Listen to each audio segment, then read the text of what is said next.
আসসালামু আলাইকুম ভিউয়ার, সবাই কেমন আছেন? আজকে আমি খুব সহজ একটি রান্না নিয়ে এসেছি।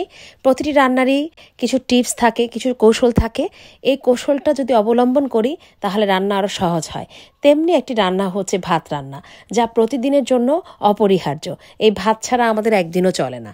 ভাত রান্না করারও কিছু টিপস আর কৌশল আছে।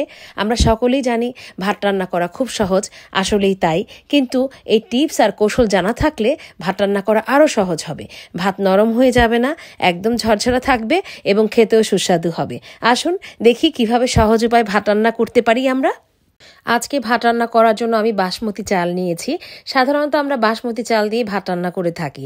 চালগুলোকে আমি কয়েক মিনিট ভিজিয়ে রাখবো ঠান্ডা পানি দিয়ে। 5-6 মিনিট ভিজিয়ে রাখলেই হবে। তারপর খুব ভালো করে ঠান্ডা পানি দিয়ে ধুয়ে নিব।